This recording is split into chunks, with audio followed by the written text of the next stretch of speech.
No pun intended, episode 24, and we have a super fun and loaded show for you. We have Hikaru Nakamura calling out No Pun Intended podcast. Very cool. We'll get to that soon. We have going over Matt's recent tournament. He just played in a Masters tournament.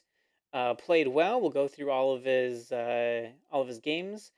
But we have a giveaway today. So every once in a while, we like to do a course giveaway.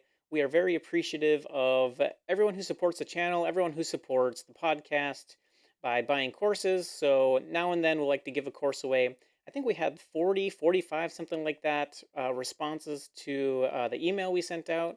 So stick to the end and see if you win a free Chess Goals course. Matt, how's it going this beautiful Tuesday afternoon? It's going great. I kind of like this new time slot. I feel full of energy. How are you doing? Yeah, good. Yeah, normally we record these pretty late on Monday, and so we've had baseball practice. We've had, a full day of work. It's late. We're tired, but we power through for the show, for the boys. And it's a lot of fun to do it, but we have a lot more energy. Tuesday around noon, we're trying to find a new time to do the podcast so we're not recording super late. Let us know what you think. We also want to make it a little more viewer friendly so more people can tune in. I know it's always hard after like 6 or 7, something like that. These are all central times, by the way. If you're in Europe, pretty much no time's going to work for you. So sorry. But we do have a good amount of representation in the live chat today. I saw Germany. I saw, I think, Scotland. Yeah, Dundee, Scotland, Florida, kind of all over. So thank you everyone for joining. Let's start with Hikaru Nakamura. This was one of the coolest things that's happened to us in a while. Let me just share a video of Hikaru Nakamura, and I will cut it off before too long. So let's watch this, guys. Uh, People watching on the video will be able to see. People listening will be able to listen. But let's see what Hikaru has to say. Have a player caught cheating over the board at the Chicago Open 2024. Now, of course, I'll get back to other stuff too, but this is what we're going to cover at the moment. This is written by Anthony Levin on June. All right, so this is a chess.com article that is taken from our podcast, and here Naka is reviewing June it. 6, 2024. Look at those handsome faces. You see those, Matt? That is an Yeah, looking iconic good. trio right there. Those three people right there. Between the three of them, there's like 3,000 chess elo right there. It says, player caught cheating over the board at the Chicago Open. A player was caught red-handed at the Chicago Open 2024 using a phone to win chess games over the board. Unlike other offline cheating cases, the player didn't use a device outside the playing hall. Instead, he used the phone in his lap right at the chessboard. Ay, ay, ay. He gained Ai is completely right. I can't believe he actually. I can't believe that actually happened. Okay, let's Yes. continue on.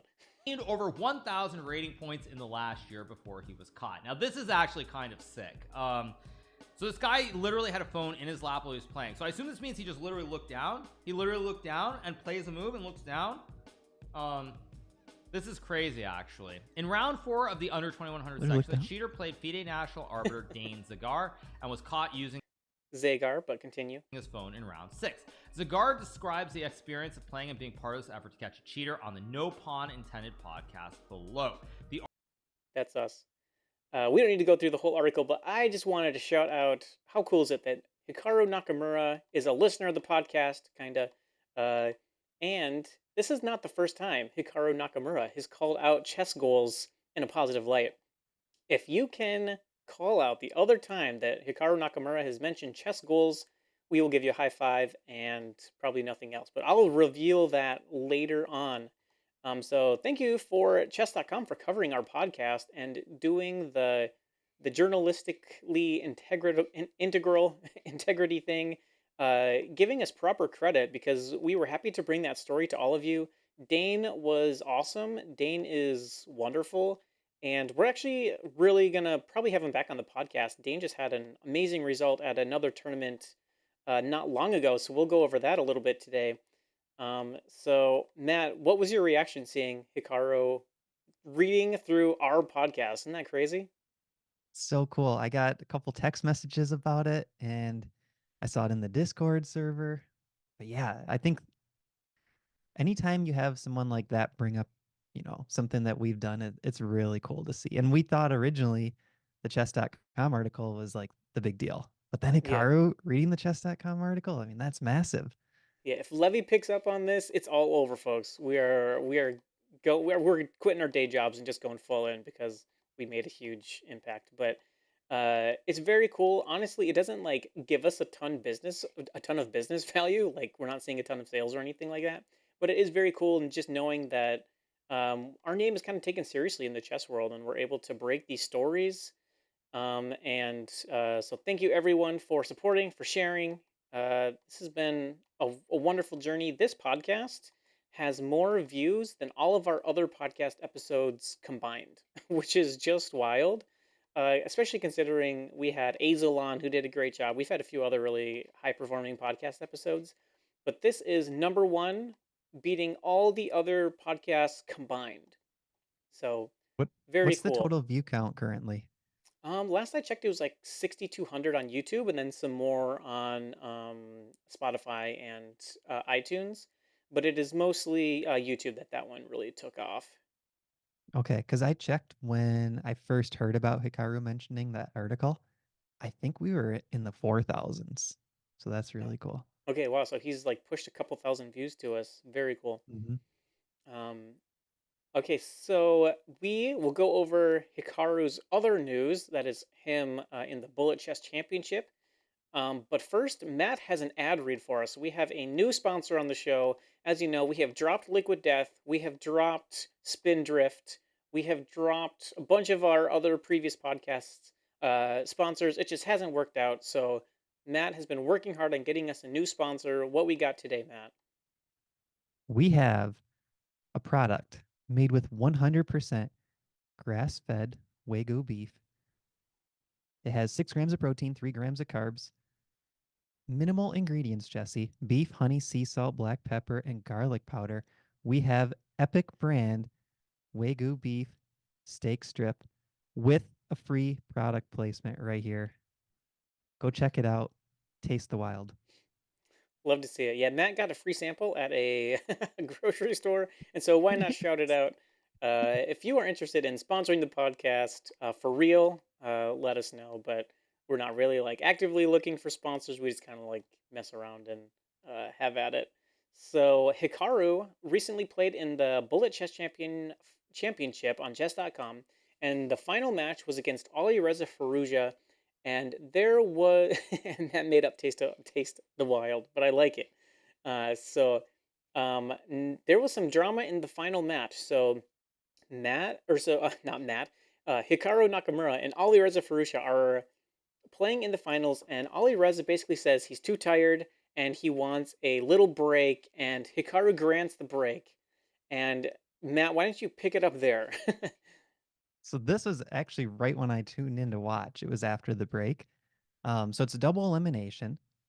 Ali Reza had already lost once. So he had to play an additional match leading up to the Hikaru match, whereas Hikaru had the break. So I'm watching this match, and I believe Hikaru was up 1, and Ali Reza wins the game, brings it to even. And then Ali Reza wins again.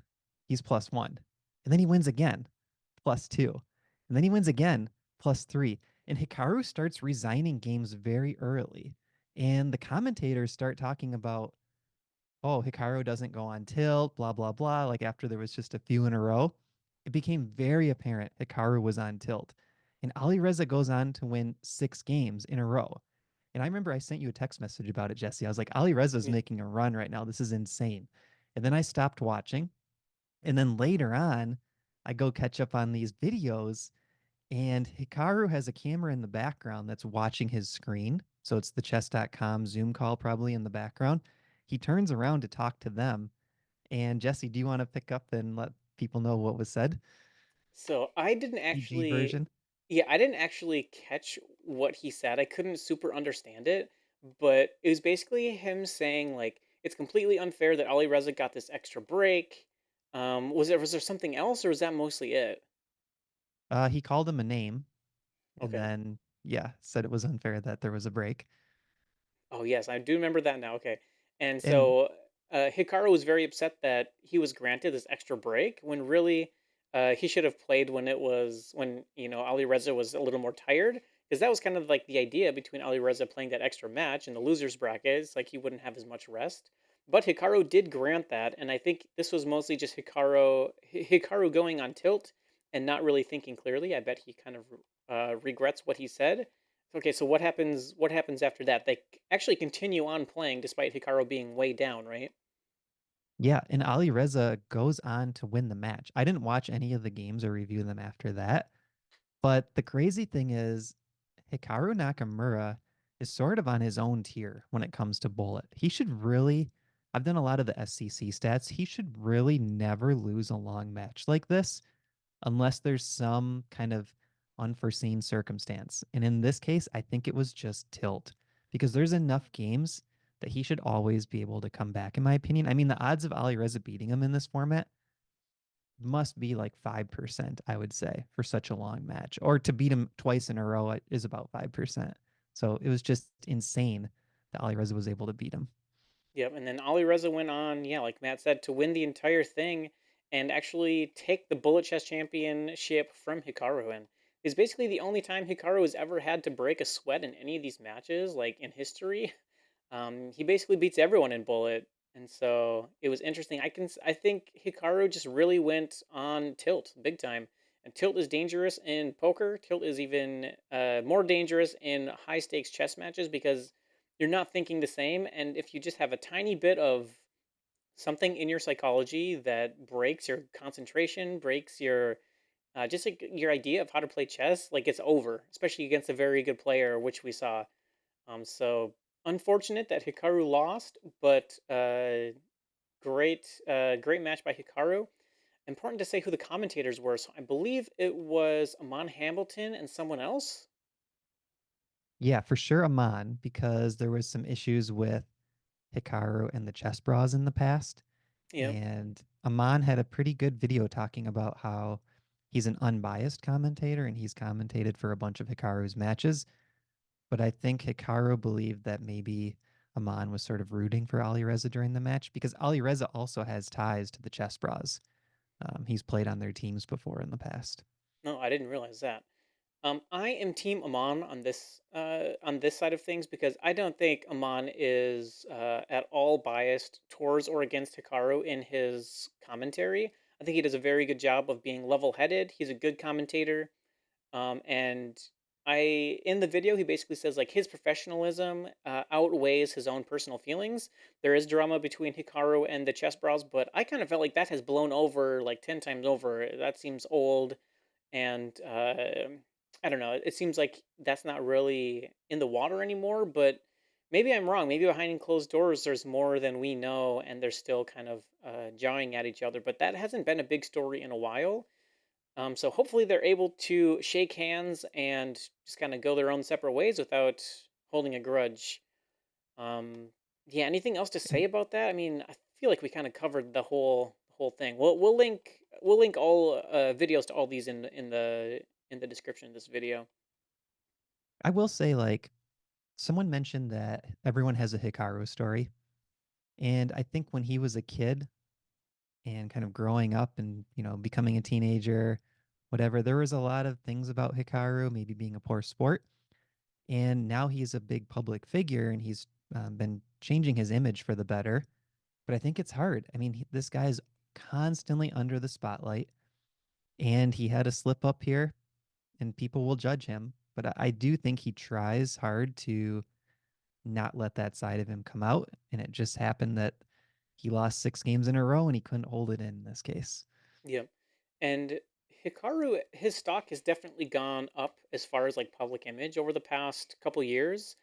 I mean, if you would have said that, even 4 years ago, 5 years ago, that everyone would be rooting for Hikaru in the candidates, and we're like, no, everyone's rooting for Hikaru to lose. Like we hate Hikaru. But now, over the last couple years of all the streaming he's doing, and just everyone's respect for his game, he wins Title Tuesday like all the time, like half the time it's Hikaru. It's like a Yeah. 50-50 flip, Hikaru versus the field, and that includes when Magnus is playing. But um, uh, everyone was rooting for him in the candidates. I for sure was rooting for him.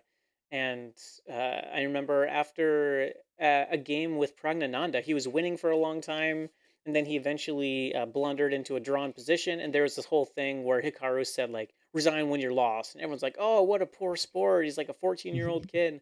But all that seems in the past at this point. And so I think this was a moment of weakness for Hikaru. Honestly, he's streaming for like 30, 40 hours a week. Like he puts in time.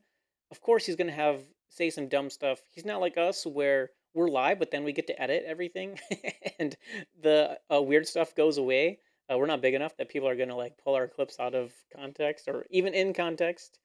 And so I feel bad for Hikaru here. He did come out on Twitter and said like, "Congratulations, Faruja, like better person won," and kind of cleared the air a little bit there. So hopefully, we can all move past this and there's no more Hikaru drama. Um, but yeah, lots going on in the world of Hikaru, calling out the podcast, losing the BCCs, all the drama around that. And we are here to cover it for you. So thank you all. Thank you all for sticking with us on the podcast. If you want to support, likes, reviews, and subscriptions are very much appreciated and help the podcast out a lot. Let's talk. So let's go next. We have a few more topics we want to cover. So Levy's Grandmaster run. He had a wonderful tournament. We'll talk about that. Matt, we'll talk about your tournament. Um, the Braille phone device theory. I don't know what this is, so I'm gonna go in completely blind, and then at the end we'll do the giveaway. So Matt, I'll let you pick. What do you want to do next? GM run, your tournament, Braille phone device theory. Let's talk a little about the Braille phone device theory because we did talk recently about the Hikaru mentioning us in the Yep. article on the cheater. So my friend sent me a text message this morning, and I don't know if he wants me to say who it was, so I'll just say that. Give him a fake And name. Pedro. And Pedro Pedro. said, um, have you heard about these Braille devices for the iPhone? And I did a little bit of research on it this morning, but I'm kind of curious to see what people in the chat think about this. But essentially, there are ways with your iPhone that you can type without looking. And one of the things I saw was like a screen protector. And I don't know a lot about Braille, but what the guy was showing is there was like three numbers on each side. And what he would do is he could put his hands on the phone and type without looking. And he was very accurate at it. Now, if you could type a move into your phone, that would save you a lot in terms of looking down and being suspicious, especially if you could do it with one hand, right? Your hands are just in your lap. You're entering your moves, you're entering your opponent's moves, and you would only need to glance down every so often. Just get a real quick look. What are the moves? Because I think the hardest part of this format of cheating is getting the moves entered, right? Because you got to click and drag or click, click. But if you did that all without looking, you only have to glance down when you want to check the engine. And you wouldn't even have to glance down every move, right? You could selectively glance down and Yep. still be entering each move and just trusting that your move entry is accurate. Yeah, that is a very valid theory. I think the biggest mystery in this whole cheating scandal, this guy's on his phone, on his phone in his lap. How is he entering the moves? Like, there's got to be some way. I think Braille input for sure makes a lot of sense. I can't even think of another way he would even do it. I mean, there's no other electronic devices allowed unless maybe he had this that one device where you can like have the game in front of you like in 2D that helps you with annotation. I wonder if he Yeah, found a way to like connect to that via Bluetooth or something like that and it would enter in the position. um that's a possibility too. I don't know if he had that device, I guess. I don't But think it so it because they do make you use the carbon score sheets there. So it okay. would really look out of place for anyone to have one of those e-notation devices. Yeah. Also don't think they are all allowed anymore. So it used to be like you could use the Monroy brand device. I think there was one called eNotate. I'm not sure if they're all even approved by USCF, but the fact that you need to have the carbon copy, it would look very strange to see someone using one of those on the table at least. Yeah, so this is a definite good theory. Maybe he had some. So you know how on iPhone you have like or any smartphone you can attach a keyboard to it or something like that. Maybe there's some kind of like Braille keyboard that he was able to hack around with and input moves. That seems like a legit theory. Not basing this off really anything other than pure speculation. But he had to have entered in the moves somehow, and that seems like a legit, I don't know, a legit method. Yeah. We'll have to follow up with Dane to see if he thinks that is possible. And speaking of Dane, so segueing all the way through, Dane just had an incredible run. Was it the U.S. Nationals? Is that right? Yeah, so National he was Open. in Las Vegas for the 2024 National Open. So recall he just won clear first place at the Chicago Open under 2100 section. He entered the under 2100 in the National Open, 7 rounds. He scored 6 out of 7, and he was in a four-way tie for first. Insane run by Dane. And I talked to him this past weekend, which we'll talk about coming up. But he said he wants to come back on the podcast and whatever you guys want to hear from him. How does he study chess? What's it like winning back-to-back major events? Do you want him to talk about cheating? I think we should definitely have him back on and have the viewers let us know what would we talk about with Dane. Oh yeah, for sure. We'll send out an email at some point to take all your questions for Dane. One of the most fascinating people we've had on the podcast for sure. We haven't had all that many, but we seem to book huge winners only, which is awesome. And so what is Dane's rating now? He must be close to 2200. He's probably 2160, 70. So the interesting thing is when you play in these tournaments in an under section, if you're close to the top of the rating range, and this happened to me in the Chicago Open, you'll play people like 200 points below you or a little bit more. So for each Okay. win, you're only gaining about 5 points. But the interesting thing was going into this tournament, Dane's unofficial, so his non-published rating, like a live rating, you could say, Hmm. was 2115. So he was in the Okay. under 21. He was started at 2115 and he gained 13 points to 2128. So Okay, it's that's not like as rough. astronomical as you would think. Yeah. He did have one bye. So technically a full point bye in round one, it looks like. So technically he scored 5 out of 6. But if that loss lost him 13 and the wins netted him, 5 to 10 each, I can kind of see how you might only end up with 13 because he was Yeah. just so high rated. Yeah. Another thing that has not been resolved, so this is kind of throwback to that episode, is those games or the game that Dane played against the cheater still counted against him in a major way. So we covered this, but the TD basically counted that game as rated. So Dane lost rating in that game, and on top of that, Dane went perfect the rest of the tournament, and so he was punished doubly. He was punished because he lost rating against the cheater. He probably lost, I don't know, 10 rating points in that game. But he was Yeah. also punished because he didn't get the perfection, which gives you way more rating. So he probably was out 30 points from that one game uh, getting counted, which is just insane. I think there needs to be a for sure addendum to the US chess book of rules that if someone is caught cheating live during a tournament, all their games don't count. They don't count for the standings, they don't count for ratings. They're just nulled, and everyone who played them gets like a full point buy. Um, all I'll say about that. Let's move on. um, Okay. Speaking of Dane, so Matt played a tournament and Dane was there. So how did that tournament go? Tell us about kind of the whole setup and everything. So this tournament it's the first edition of a new idea that they had at the Chess Castle of Minnesota. So this is one of the longest running, if not the longest running chess club in the state. And they hold probably 4 events a week. I mean, they're a very active chess club and they've been very active for an extremely long time. So this was my first time going to their current playing site, which is sort of on the basement level of a mall up in the Twin Cities area. Very nice playing site. They have these really big tables. Each person gets quite a bit of room, and then they have a carpeted floor and they have computer chairs for their chairs. So you have these super comfy chairs on wheels. I mean, it felt like, watching Hikaru or Kramnik against Jaspam, where they get like the official computer chairs to play chess. I mean, you don't get that in most tournaments. So very nice setup. I played on a DGT board. And the games were broadcast live, but I actually don't know like what the website is. I'll have to find that out.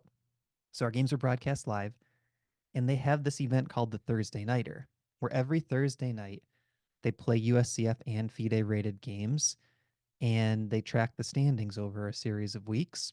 The winner from the Thursday nighter qualified to play in this tournament that I just played in, which they called the Masters Invitational. So it was that qualifier plus myself and two other Masters. And on one Saturday, we played three games, 60 plus 30 round robin, all play all. And it was just an awesome event because, you know, if I play in any other sort of open tournament, I never get to play more than a couple masters in the whole event, but to play Yeah. three in a row is very rare. So I enjoyed it a lot. So all three of your opponents were masters? I guess so. One player was an expert, but his rating was around 2180 USCF. Okay, so really Um, close. yeah, so that was round one. His name was Connor. And I found out after the game, fortunately not before the game, that he was on an insane 13 game win streak Oh, heading into geez. our game. So not even like an unbeaten streak. Like he'd won his last 13 games. That was my understanding. I Woo! haven't gone back to confirm it, but that was my understanding. And he Red said hot. it was something around that too.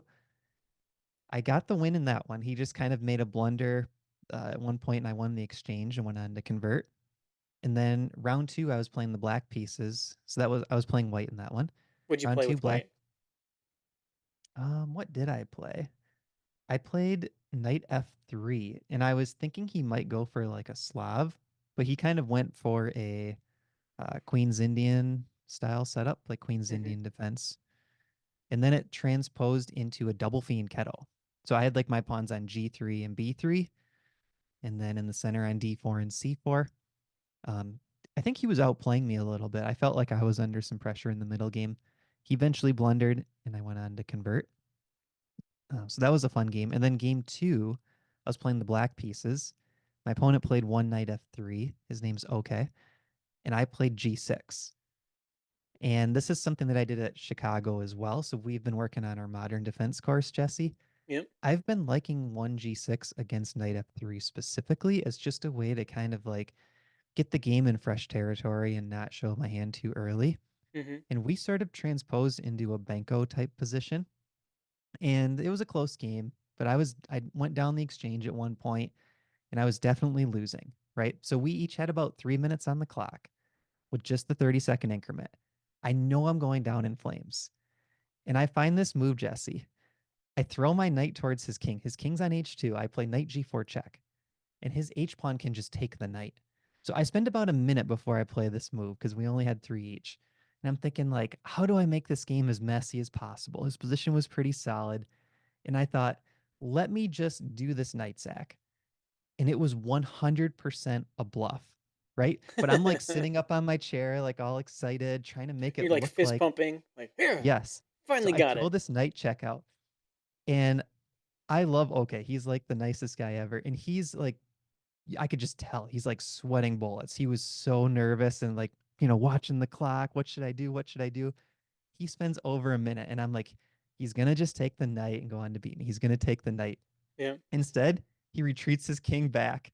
I was like, did he see something that I didn't see? Or did he just Hmm. like figure, oh, you know, I don't want to fall for something? He goes on to beat me. After the game, first thing I said to him, okay, I have to tell you, knight g4 check was a total bluff. And he goes, yeah, I figured it was. He said, but I don't want to end up on Chess Castle's game of the week or this game showing on the No Pun Intended podcast. He calls out the podcast. Yeah, I didn't even know he knew about the podcast. And I was Yeah. like, okay, I can appreciate that.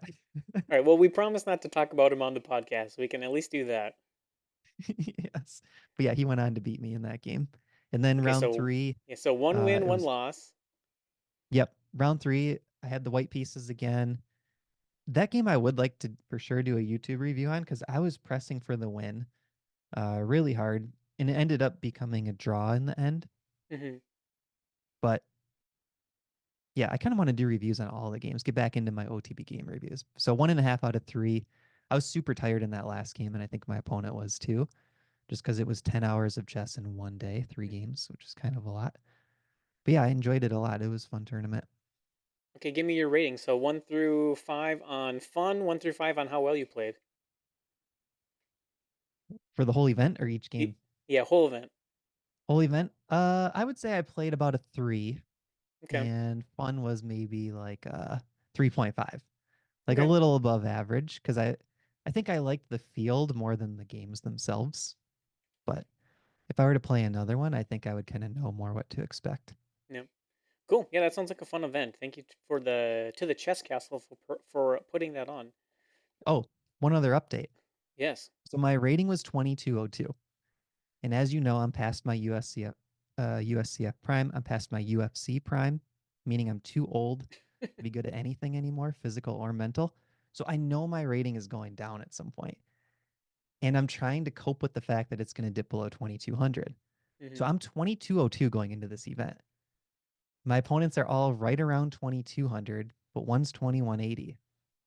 And I'm 1.5 out of 3. So I'm thinking in my mind, like, okay, where is this going to land me? The report comes back. I'm 2200.8 if you do the like show floating decimal point on USCF, rounded to 2201. So I'm still above, guys, still over Nice. 2200. Still got it. Do you think it's gonna be a relief in a weird way when you drop below 2200? We'll see. I could say that now, but maybe I'll just like sink into some sort of like chest depression and never play again. De-chessing. That's Yeah. tough. That's tough. I still think you're clear 2200 strength. Maybe not like 2050, but I feel like you were legit 2050 there for a while. Like when I first joined the club, you were torching everybody. I think for the first 2 years I joined the club, you won every single game. You you didn't even like draw. You didn't drop any half points anywhere. Yeah, those were the days, huh? Yeah. I mean, there Uh, was, you said 2050, but there was a point where I probably was 2250 strength at or my yeah, I'm peak. in 2250. Sorry. Yeah. Yeah. I thought you Post were 2050. saying how low I actually performed. Like, I don't think you're 2050, maybe Oh, 2100. no, no. I didn't mean it like that at all. I Uh, know. All right, we have one more topic that is Levy's GM run. For everyone listening, I am going to post the link for the form to enter the course. So you can click this and enter in. This is your last chance to get on the opportunity to win the free Chess Goals giveaway course. So enter in now, and we will select a winner after talking about Levy real quick. So we talked about this last episode, but Levy Gothamchess has a triumphant return to over the board chess, and I don't exactly remember where the tournament was last time we checked in, but basically he got off to a wonderful start. Basically a start that you have to get off to if you want to get a GM norm, or at least have good chances of getting a GM norm. So in the first 4 rounds, or I guess the first 3 rounds, he played the top 3 seeds, and he scored 2.5 out of 3. So he won 2 games, and I think he had 2 blacks. Yes, this was in Madrid. And then in round 4, he got a draw. In round 5, he won again. So he was +3 out of, in 5 rounds, 3 wins, 2 draws, no losses, and he had played all the strongest competition. He played the top rated IM, and he played his 3 grandmasters. So he had 4 rounds to pick up one more win with no losses, and he would have made a GM norm. He drew his next game in round 6, drew his next round in game 7, and in round 8, he was playing black. He had a very good position. He played a Caro-Kann. He was pushing for a win, but unfortunately, late in the game, he blundered, and there's basically checkmate on the board, and he took a loss. So that ended his run to make a Grandmaster norm. But even still, he's 8 rounds in, and he's still +2. I will point out too that he was the lowest seed by a good margin, by like at least 50 points, maybe even more. And so going +2 is an awesome result. And then in round 9, he finished off with a pretty solid draw, and he ended up obviously not making the norm, but he gained, I think, 25 rating points, something like that. And what an incredible result for him! His first event back. Just his demeanor in his post game reviews, he's just like a completely different chess player. He has a whole new set of confidence. He has a whole new, just like trust in his game and his calculation that he's really gonna play like a strong IM and maybe even make a legit go at Grandmaster. So thank you to Levy for sharing all those games with us. It was a great run. I was really rooting for him. I thought he was actually gonna get it. He was playing with so much swag, so much confidence. It seemed like he Yeah. was just gonna get it done, but he took a tough loss in round 8. But awesome takeaways from that tournament. How closely were you following? Not super closely. I was following it more closely early on, probably the first half of the tournament, 5 rounds or so. Yep. But his rating, like you said, 23-22 to get clear second place when the next lowest was 2355 and everyone else was above 2400. So these GMs he's beating were 2450, 2490, 2530, and he's 2320. And if you guys don't know, the ratings go up and down at a much lower K factor, so you gain and lose much less per game than at lower ratings. So to be beating people 200 points above you is insane in my opinion. So, do you know the expected score for someone 200 points higher rated than you? Do you just know offhand like what you're supposed to score for even rating? That's probably like 80%, 75%, 80%. Yeah. So when you have a small sample, like obviously it's a small sample, but 9 games and him playing well beyond his rating, I think his performance rating in this tournament was over 2,500. I think it was like 2520 or something like that. So it would not surprise me if Levy was at legit like 2450 strength right now. And he can if that's the case, he just needs to show up and play a bunch of tournaments, and he's going to be pretty close to getting that 2500 FIDE rating peak and a few norms in there. So I don't think he's far off at all from making GM, and he kind of has with that depressed rating of 2320, he kind of had that like look of a washed lower rated IM who like maybe somehow just barely made IM, but I think he's breaking that stereotype right now. I think he's going to cross 2400, hopefully get back up to his peak. I hope he keeps playing more and more tournaments because it is good for chess, I think, for sure. Two questions for you, Jesse. One, Yes. do you know if he ever said if that laptop scandal affected him at all? Because it was right around round number 5 when things sort of flipped for him in the tournament. And number two, he did mention that his nerves were way better in this tournament than in the Yeah. past. Does that make you more excited to get back into OTB chess, kind of knowing that you had some of those similar nerves in the past and that maybe you could flip that around as well? 100%. So let me answer backwards. The nerves Yeah. question, uh, yeah, when he made the video about never wanting to play competitive chess again, how he's so anxious over the board, that's 100% me. I don't enjoy myself playing over the board. Like no matter what, I'm playing a lower rated player, someone who's like 900. I'm like, I absolutely have to win this game or I'm losing points. I'm gonna look so dumb. And then I'll like win an exchange. I'm like, okay, I have to win this game because I'm up in exchange against the worst player. If I don't win, like I'm so stressed out. Like I have to win. I have to win.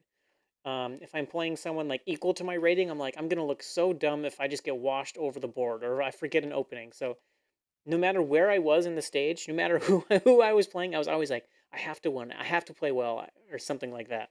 So Yeah. I have to let that die and let that go, and try to get my rating from my fun rating in every game from a 1 to a 5, and just enjoy it. But seeing you play these tournaments, seeing some of our viewers like Prestige have a wonderful tournament in Chicago. Yeah, seeing Levy play well, it for sure motivates me to play. I'm gonna try to get over the board before too long. I have a young baby, so it's not super easy at this stage in life to get out into the OTB chess scene. My baby's 1 month old today, by the way. But yes, I am for sure going to make a comeback. I haven't actually played an OTB event in a year, so I got to get back out there for sure. First question, did he say anything about the laptop affecting him? As far as I know, no, he did not say anything.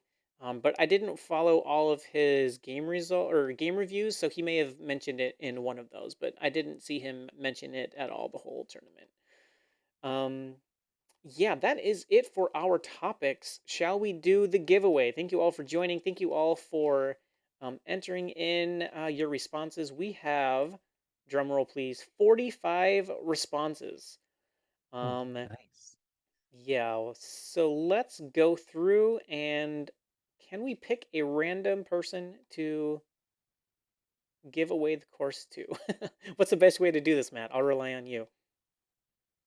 Well, one thing we could do is add a column in F, do a random number function, fill that all the way down to the bottom, copy it, do a paste special. So we just keep that number and don't have it keep doing the random number function.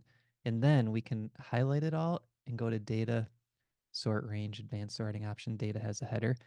Sort it by the random number. Okay, so now they're all sorted in there, Jesse. Did anyone And follow then, that? and then we need to get someone to say a number, 1 through whatever our total list is. 45? Yes, 40. Yeah, Yeah, 46. 1 through 45. Okay, 1 through 45. So who do you want to say the number? Okay, we will have someone randomly in chat give the number for the winner. Let me actually, well, I don't want to, ironically, I don't want to dox anybody. So I am not going to What? share the screen of all the different emails, but you will have to trust me. Really? Yeah, yeah, for the first time, Really? I'm not doxing anybody. Wow. Um, all right, but I will share, I don't know. I don't want to share You don't have to anybody's. share it. It's fine. You don't have to share it. Okay, I won't share. You're gonna have to trust me, everybody. We will ask someone in the chat to give us a random number. Everyone, if you're in the chat, push or like say something, and I will pick someone to pick a random number, and that will be our winner. Alrighty, Sam, I'm choosing you as at random. Give us a number 1 through 45, and that will be our winner for the course getaway. We can make the podcast even darker if you want. Yeah, let's go dark. Dark mode. Dark mode. Okay, Sam picks number 38. Number 38. Let me check it out. That is someone who I don't know, but their email is AJ8813. Do you know who that is, Matt? No, but they just got doxxed. Okay, I'll cut it out. So we will. Send your I mean, emails to the winner. yeah, everyone Sorry. email the winner. Okay, I will cut out the winner's email address, but we have our winner. Thank you all for joining today. Thank you, Sam, for choosing our number. Thank you, Don, for joining. Happy month birthday. Is it someone's birthday month this month? I'm not sure. Um, Thank you all for joining. Okay, we have a couple questions actually. ETA on the modern course. Good question, Matt. How's the PGN coming? It's slowly moving right now, so I don't have an ETA on it, but I'm hoping like this summer we get it out. It's definitely Okay. been pushed back a little bit. And Yep. we've been doing some work on the next move by move course. So it's going to be level 2 above the beginner course. Press to J and I. Awesome. That is going to do it for the podcast. Thank you all for joining. I'm going to have some editing to do because I doxed the winner, but we will make it work. And the course that the winner picked is the Caro-Kann Tactics course, underrated course. Thank you all for joining. As always, likes, reviews, subscriptions mean a ton for us, and we will see you all next week. See ya.